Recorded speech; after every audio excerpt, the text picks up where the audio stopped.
we're catching up on the game. We have even movies on the subject, incredibly detailed movies, in fact, that, you know, look into the whole of this. They use their tongues to deceive. The venom of snakes is under their lips. Their mouths are full of bitterness and curses. And in their paths, nothing but ruin and misery. And the fear of God is not before their eyes. They have taken the hearts and minds of our leaders. They have recruited the rich and the powerful. And they have blinded us to the truth. And our human spirit is corrupted. Why do we worship greed? Because outside the limit of our sight, feeding off us, perched on top of us from birth to death, are our owners. Our owners. They have us. They control us. They are our masters. Wake up. They're all about you, all around you. Easy to apply nails, pre-colored in 7 luscious hues. Just... Our impulses are being redirected. We are living in an artificially induced state of consciousness that resembles sleep. Oh, goddamn hacker, that second damn night that asshole's cut in. The movement was begun 8 months ago by a small group of scientists who discovered, quite by accident, these signals being sent through... He's giving me a headache. Yeah, tell me about it. Must took the hackers months to figure out how to do this. The poor and the underclass are growing. Racial justice and human rights are non-existent. They have created a repressive society, and we are their unwitting accomplices. Their intention to rule rests with the annihilation of consciousness. We have been lulled into a trance. They have made us indifferent to ourselves, to others. We are focused only on our own gain.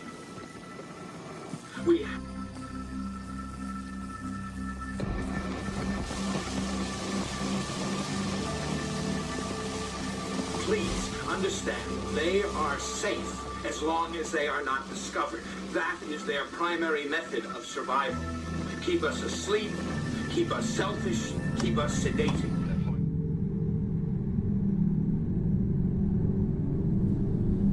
All I would say is that we've got to not trust the media stories when any of these, you know, atrocities take place. You've got to really search out and seek out for yourself and not believe what, you know, the mainstream media is telling you.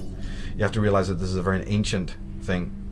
It's very sophisticated, and that you'll have to realize that religion plays a key part, because it deals with the emotions of man, his irrational drives, and his needs.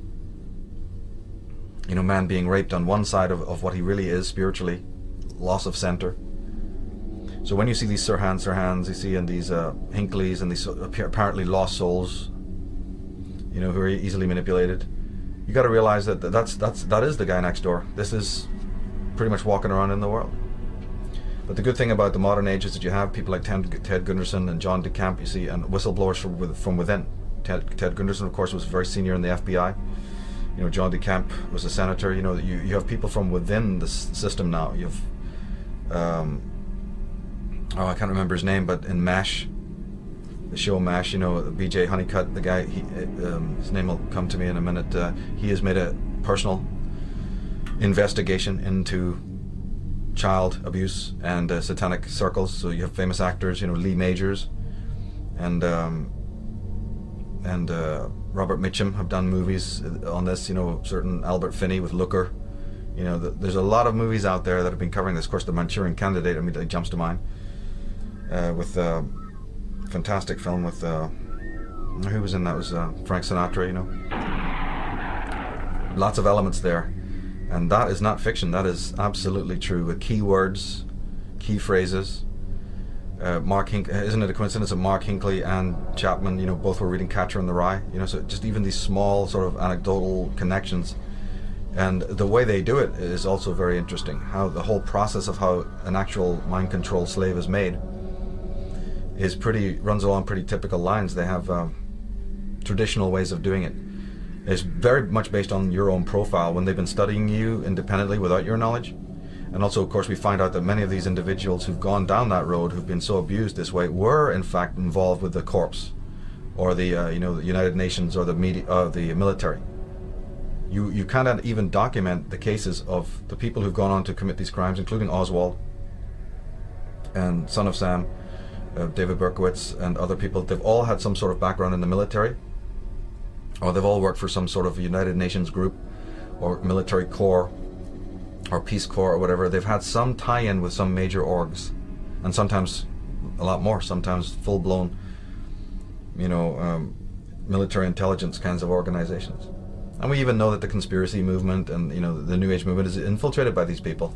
There's all sorts of levels on this, all the way from the spiritual level, with religion affecting your mind and disempowering you in order to control every action, every thought you think, all the way down to this more street level, mind control, where kids are recruited from school because teachers who are in the pay of these think tanks observe the child, observe their spiritual tendencies, observe their introverted nature. Because you'll always hear the same refrain. It's a very, very common refrain, which you pick up in Mark Hinckley, because he specifically was a virtuous man, actually. And his crimes were born out of a virtue that was manipulated. His virtue was to save the young from all the pestilence and evil that he saw that was rampant in the adult world. So the mind controllers would have picked up on this. And they would have looked at his profile and say, this man is, kind of humanitarian. He's a bit of a loner. So he was a kind of a loner in school. Yet, as a loner, he joined the military. Why would a loner... See, there's a contradiction right there. And they pick up on that. Why would a loner be joining something which is not only collectivized, it's highly collectivized, it's very regimented. So then they pick up conflict in his personality. And then he joins a collectivized kind of setup, like the military, and then is still super introverted. His buddies will say, oh, we didn't go on with him, he never spoke, he was dead quiet. So you've got little contradictions there. Why would a man even like that be compelled to join something totally antithetical to his nature? Was he compelled to do that? Or was he trying to break out of his own personality mold and try to do that as a way to heal himself from what he thought was a malignancy of nature? Because if you're introverted and live in the West or live in America, they'll make you feel that you're malignant, all right. It's not that introversion is malignant, quite the contrary. As the psychologists know, it's the extrovert personality type that's the easiest hypnotized. Ha ha ha. The extrovert personality, Mr. Sunshine, the one season world, getting gung-ho guy who's super successful, got everything that the material world can offer, he goes under in 2 seconds flat, but it's the introvert that you kind of, manipulate. Well, so this is the, again, contradictions. Who wants it? Congratulations, Richard. You had some very interesting scores on the first series of tests for Parallax. Testing for what? The Parallax Corporation. You did apply for our training, didn't you? Oh, Christ, that. As you know, Parallax receives demands from all phases of industry. Demands for unusual personnel. If you qualify, and we think that you can, we're prepared to offer you the most lucrative and rewarding work of your life. Yeah, what do you get out of it? We receive a sort of finder's fee. As I said, the jobs are difficult to fill. Your tests suggest that you have remarkable talents. Yeah, what do you mean by talents? You have difficulty holding on to a job, don't you? I don't know, I just don't like to take a lot of shit so people say I got antisocial tendencies. Right. Now tell me, has it ever crossed your mind that maybe it's everybody else's problem that they don't get along with you? Why? Because you see, the very quality that gets you in trouble is what makes you potentially invaluable. What's that? Your aggressiveness. Aggressiveness? Right. I don't want to intrude on you while you're reading. But get in touch with me personally if you'd like to go further.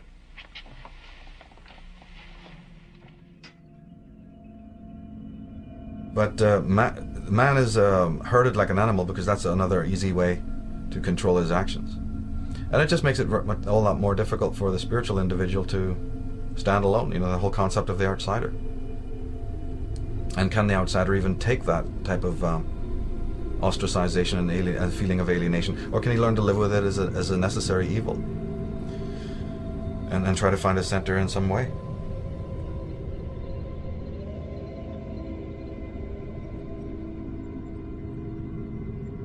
But symbolism is used a lot.